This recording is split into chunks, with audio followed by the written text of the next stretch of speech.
इमरान खान साहब का जेल में केस लगा हुआ था। जेल में जो केस था वहाँ पे क्या सूरत हाल पैदा हुई, इमरान खान साहब ने क्या कहा, ये चीज़ें मैं आपके सामने रखता हूँ। लेकिन पहले ज़रा इसको आप देख लें कि अडियाला जेल में जो तोशाखाना 2 केस है उसकी समाअत हुई और इमरान खान साहब के ऊपर फौरी तौर पे कोशिश की जा रही है कि इस एक और केस में उन्हें सज़ा दी जा सके।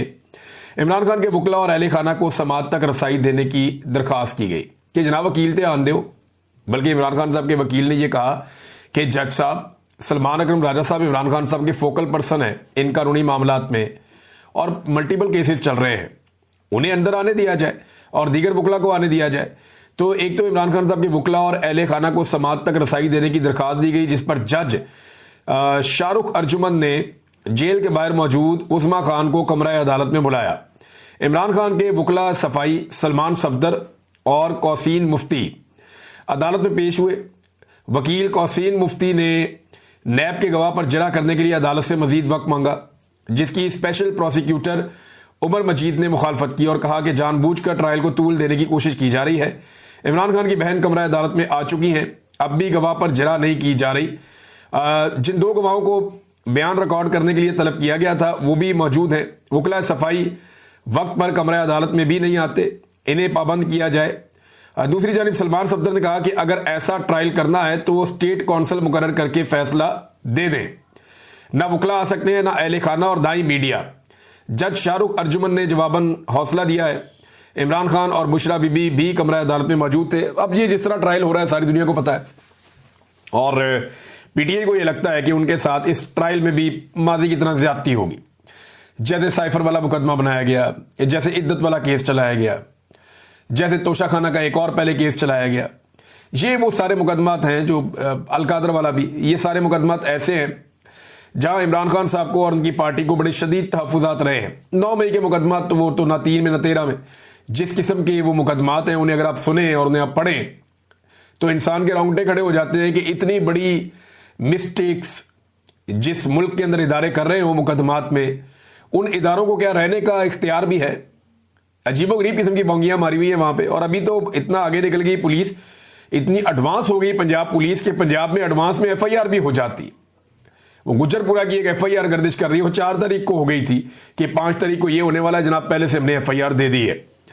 बहरहाल इमरान खान साहब ने हमें कुछ बातें की। एक तो उन्होंने खुशी का इजहार किया इमरान खान साहब ने कि इतनी फस्तायत और जुल्म के बावजूद, जबर के बावजूद लोग निकले और लोग अपनी मदद आपके तहत निकले, ये भी इमरान खान साहब ने कहा। इतना जुल्म किसी मार्शल लॉ में भी नहीं हुआ जितना जुल्म अब हो रहा है, ये भी इमरान खान साहब ने कहा। दूसरा, इमरान खान साहब ने नई हिकमत अमली मुतारफ करवाई है जिसे पाकिस्तान तहरीक इंसाफ के लोग, स्पेशली वो न्याजी साहब जो अहमद न्याजी साहब, वो भी ये कह रहे थे कि इमरान खान का हुक्म आया है कि अब स्मार्ट एहतजाज करना है। ये स्मार्ट एहतजाज क्या होता है? इमरान खान साहब ने सन 2020 में जब कोरोना वायरस आया तो उस वक्त इमरान खान साहब ने कहा था कि स्मार्ट लॉकडाउन हम करेंगे, इससे नुकसान कम से कम होगा और हम अपना टारगेट भी अचीव करेंगे, अपने लोगों की जान भी बचाएंगे। यानी हम नुकसान से भी बचेंगे और हम कोरोना वायरस से भी बचेंगे। ये इमरान खान साहब ने जब स्मार्ट लॉकडाउन का कहा तो इसके ऊपर अपोजिशन ने बड़ा मजाक उड़ाया। एस्टेब्लिशमेंट ने सहाफियों को बुला बुला कर कहा कि हमारा वजीर आजम शायद अजीब अजीब हरकतें कर रहा है, आप जनाब इमरान खान को समझाएं। एस्टेब्लिशमेंट कहती थी सहाफियों को कि इमरान खान को जाकर कायल करो कि वो पूरे मुल्क के अंदर लॉकडाउन लगा दे। सहाफी जाकर इमरान खान साहब से कहते थे कि जनाब आप पूरे मुल्क में लॉकडाउन लगा दे। एस्टेब्लिशमेंट सियासतदानों से भी कहती थी, अपोजिशन से भी प्रेशर डालती थी, मीडिया को भी कहती थी, ताकि इमरान खान साहब पूरा लॉकडाउन लगाएं और इमरान खान साहब का पूरा बंदोबस्त हो जाए पाकिस्तान की सियासत में। क्योंकि 2019 में नवाज शरीफ साहब मुकम्मल डील कर चुके थे जनरल बाजवा से, तो अब उन्हें जल्दी थी कि कोरोना के बहाने ही इमरान खान साहब को निकाल दें। लेकिन इमरान खान साहब ने बात इनकी नहीं सुनी और एक स्मार्ट लॉकडाउन की तरफ गए, जिसका शुरू में मजाक उड़ाया गया, लेकिन फिर पूरी दुनिया ने तारीफ की और उन्होंने कहा कि पाकिस्तान एक ऐसा मुल्क है जो दुनिया के टॉप 3 मुल्कों में है जिन्होंने कोरोना वायरस का मुकाबला किया। अब आजकल कुछ सहाफी और कुछ दीगर लोग जो है इमरान खान साहब के उस दौर में जब कोरोना वायरस आया हुआ था, एक अखबार की कटिंग निकाल कर लगाते हैं जिसपे इमरान खान साहब ने कहा था कि जो लोग जलसे जुलूसों के लिए कुर्सियां वगैरह देंगे उनकी चीजें, उनका सामान जब्त किया जाएगा।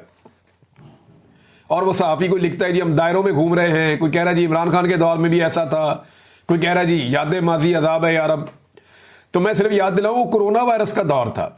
इमरान खान ने तो किसी भी जलसे की परमिशन देने से इनकार नहीं किया। बल्कि वो तो इन चीज़ों को बॉदर ही नहीं करते थे। कोई जलसा करना चाह रहा है, जुलूस करना चाह रहा है। जितने PMLN ने इमरान खान साहब के दौरे हुकूमत में जलसे किए, उनकी तो कोई माजी में मिसाल ही नहीं मिलती। जितने फजलुर रहमान साहब ने किए, पीपल्स पार्टी ने किए, इमरान खान साहब ने फ्री हैंड दिया हुआ था कि आपने जितने जलसे करने आप करें, लॉन्ग मार्चेस लेकर आने आप लेकर आए। ये जलसे भी करते थे, लॉन्ग मार्च भी लेकर आते थे। तो इमरान खान ने तो जमहूरी होने का सबूत दिया था। लेकिन इमरान खान के मुखालिफिन बहुत ही घटिया निकले और उन्होंने तमाम जमहूरी इकदार जो हैं उन्हें पामाल किया है, सिर्फ इमरान खान की मुखालफत में और उसके खौफ की वजह से, उसकी मकबूलियत की खौफ की वजह से। और उनको क्या मसला है? इन्हें लगता है जब तक इमरान खान है या उसकी मकबूलियत है, सियासत में इनकी दाल नहीं गलेगी।